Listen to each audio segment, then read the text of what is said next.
K V. Saridas 4 minute കൂടി ശേഷിക്കുന്നുണ്ട്. മറ്റൊരു കാര്യം കൂടെ ഞാൻ ശ്രദ്ധപ്പെടുത്തുകയാണ് താങ്കളുടെ. അതായത് ഈ ദേശവിരുദ്ധരായിട്ടുള്ള 4 പേരാണ് ഇപ്പോൾ അമേരിക്കയിലുള്ളത്. കോൺഗ്രസിൻ്റെ DK ശിവകുമാർ, അതുപോലെ തമിഴ്നാട് മുഖ്യമന്ത്രി സ്റ്റാലിനുണ്ട്, പിന്നെ നമ്മുടെ കമൽ ഹാസനുണ്ട്. ഇവർ 3 പേരും എല്ലാവരും ഒരേ വേദിയിലാണ് ഉള്ളത്.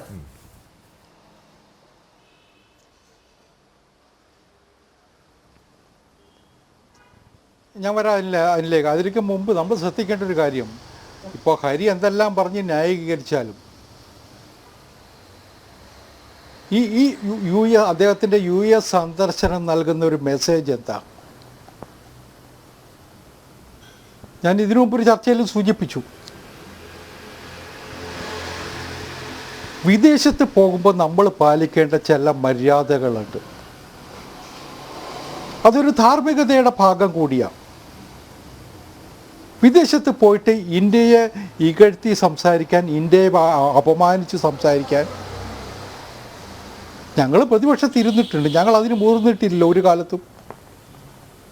ഇന്ത്യയുടെ നിലപാടിനെ പ്രകീർത്തിക്കാനേ ഞങ്ങൾ ശ്രമിച്ചിട്ടുള്ളൂ, ഞങ്ങളുടെ നേതാക്കന്മാർ. ഇപ്പോഴത്തെ പ്രധാനമന്ത്രിയാണ് ഇദ്ദേഹത്തിനെ ബാധിച്ചിട്ടുള്ളത് ഒരു നിരാശയാണ്.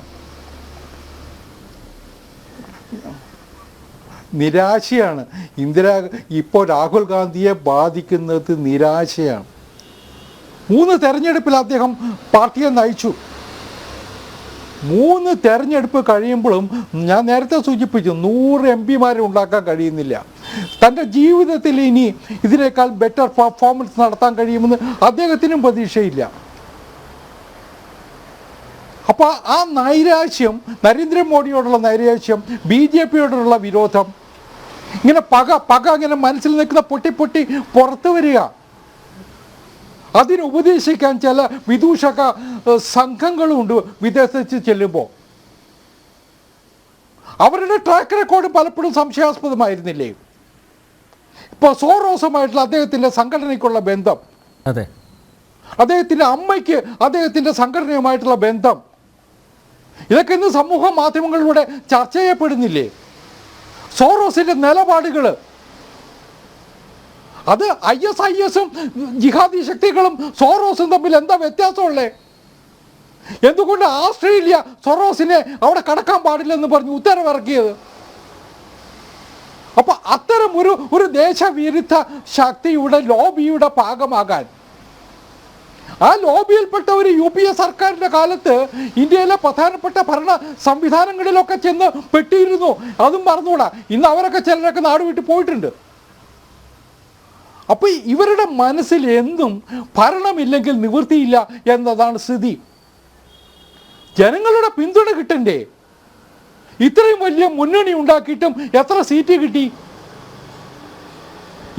ഇന്നും ഇവരെ താലോലിക്കുന്നത്, ഇവരെ ഫണ്ട് ചെയ്യുന്നത് പോലും അന്വേഷിക്കപ്പെടേണ്ടുന്ന കാര്യമാണ് എന്ന് വിശ്വസിക്കുന്ന ഒരാളാണ് ഞാൻ. ആ കൂറും നീതിയുമായിരിക്കണം പുറത്തു പോയിട്ട് പലപ്പോഴും ഈ നടത്തുന്ന പ്രസ്താവനകളിലുള്ളത്. അത് അപകടം പിടിച്ചതാണ്. ഇന്ത്യയുടെ പാരമ്പര്യം അതല്ല, ഇന്ത്യയുടെ സംസ്കാരം അതല്ല.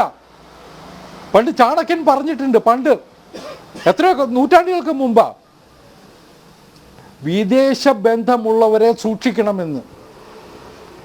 മഹാരാജാവിന് കൊടുത്ത ഉപദേശമാണ്, രാഷ്ട്രത്തിന് കൊടുത്ത ഉപദേശമാണ്. യഥാർത്ഥത്തിൽ പലപ്പോഴും ഈ പ്രസ്താവനകളും നിലപാടുകളും കാണുമ്പോൾ നമുക്ക് പലതും ചിന്തിക്കേണ്ടി വരുന്നു, പലതും ആലോചിക്കേണ്ടി വരുന്നു. ഞാൻ കുറ്റപ്പെടുത്തുകയല്ല ആരെയും. പക്ഷേ ഈ രാജ്യത്തിനൊപ്പം നിൽക്കാനുള്ള ബാധ്യതയും ചുമതലയും ഇന്ത്യയുടെ പ്രതിപക്ഷ നേതാവിനുണ്ട്. പഴയ ഒരു കോൺഗ്രസ് നേതാവല്ല അയാൾ. കോൺഗ്രസിൻ്റെ സെക്രട്ടറിയോ വൈസ് പ്രസിഡന്റായി നടന്ന സമയത്ത് നടത്തിയ പ്രസ്താവനയല്ല ഇന്നിപ്പോൾ പ്രതിപക്ഷ നേതാവ് എന്ന നിലയിൽ അദ്ദേഹം നടത്തുന്നതും അതല്ല കാണേണ്ടതും. അതുകൊണ്ട് കൂടുതൽ ഗൗരവത്തോടു കൂടി പ്രവർത്തിക്കാനുള്ള ബാധ്യതയും ചുമതലയും കോൺഗ്രസിനുണ്ട്, അതിൻ്റെ നേതാക്കന്മാർക്കുണ്ട്. ഇത് രാജ്യം മുഴുവൻ ചർച്ച ചെയ്യുന്നുണ്ട്. ഇപ്പോൾ അദ്ദേഹം നടത്തിയ വെളിപാടുകൾ. ഇപ്പോൾ ഇന്നൊരു പ്രസ്താവന കൂടി വന്നിട്ടുണ്ട്.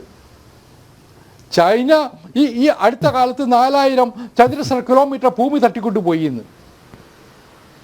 ചൈന ഇന്ത്യയുടെ ഭൂമി തട്ടിക്കൊണ്ടുപോയത് മുഴുവൻ കോൺഗ്രസ്സുകാർ ഭരിക്കുന്ന കാലത്താണ്. 57 മുതൽ 32,000 ചതുരശ്ര കിലോമീറ്റർ ഭൂമി അവരുടെ കൈവശമുണ്ട്. 62-ലെ യുദ്ധമായപ്പോൾ അത് മുഴുവൻ അവരുടെ സ്വന്തമായി. POK കൊടുത്തത് 947-ലാണ്. ആ POKയുടെ ഒരു ഭാഗം കൂടി ചൈനയ്ക്ക് കൊടുത്തു പാകിസ്ഥാൻ. ഇന്ത്യയുടേതെന്ന് അവകാശപ്പെടുന്ന ഭൂപ്രദേശം ചൈനയ്ക്ക് കൊടുത്തത് പാകിസ്ഥാനാണ്. അതിന് അവസരം ഉണ്ടാക്കിയത് നെഹ്റുവിൻ്റെ ഭരണകാലമാണ്. അതുകൊണ്ട് ഇന്ത്യ നരേന്ദ്രമോദി അധികാരത്തിൽ വന്നതിന് ശേഷം 1 ഇഞ്ച് ഭൂമി ഒരു വിദേശ ശക്തിക്കും കയ്യിലടക്കാൻ കഴിഞ്ഞിട്ടില്ല. അതാണ് ഇന്ത്യയുടെ അഭിമാനം. അതിർത്തി സംരക്ഷിക്കാൻ ഞങ്ങൾക്ക് കഴിഞ്ഞിട്ടുണ്ട്. അതുകൊണ്ട് ഈ വിദേശത്ത് പോയിട്ട് സംസാരിക്കുമ്പോൾ കള്ളത്തരവും കൂടി പറയരുതെന്ന് രാഹുൽ ഗാന്ധിയെ ഉപദേശിക്കണം കോൺഗ്രസ്സുകാർ എന്ന് എനിക്ക് അഭ്യർത്ഥിക്കാനുള്ളൂ.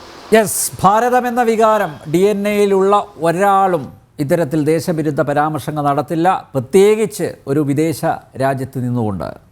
അതുകൊണ്ട് രാഹുലിന് ഈ തെറ്റ് മനസ്സിലാവില്ല, കാരണം അദ്ദേഹം ആരുടെയൊക്കെയോ കളിപ്പാവയായി പ്രവർത്തിക്കുകയാണ്. പക്ഷേ കോൺഗ്രസ് എങ്കിലും ഈ യാഥാർത്ഥ്യം മനസ്സിലാക്കണം. കോൺഗ്രസ്സിനെങ്കിലും ദേശ അനുകൂല നിലപാട് ഉണ്ടാകും എന്നാണ് കരുതുന്നത്.